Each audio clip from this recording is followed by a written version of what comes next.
মঙ্গলবার 24শে ডিসেম্বর দিনটি জাতীয় উপভোক্তা দিবস হিসেবে পরিচিত। গোটা দেশেই যথাযথ মর্যাদার সাথে এই দিনটিকে পালন করা হয়।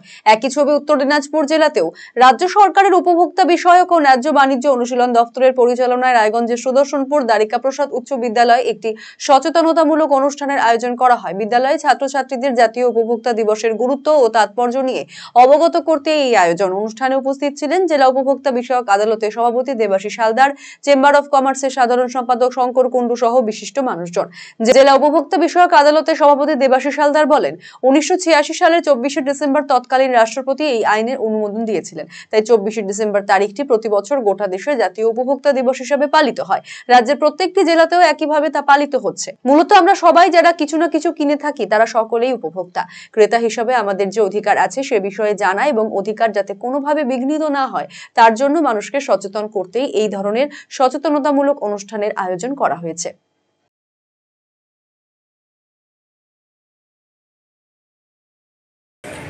আজকের কর্মসূচিটার নাম হচ্ছে বা বিশেষত্ব হচ্ছে জাতীয় উপভোক্তা অধিকার দিবস। এটা আমাদের জাতীয় বা ন্যাশনাল লেভেলে হয়, একই সঙ্গে আমাদের রাজ্য পশ্চিমবঙ্গেও পালিত হচ্ছে সারা দেশের সঙ্গে।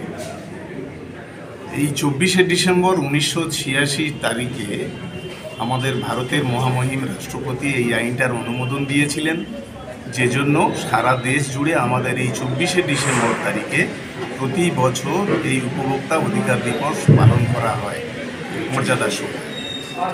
এই উপভোক্তা বলতে আমরা প্রত্যেকেই, আপনি আমি, আমরা যারা কিছু না কিছু কিনে থাকি প্রত্যেকেই আমরা উপভোক্তা, কারোর না কারোর জিনিসপত্র কেনার জন্য।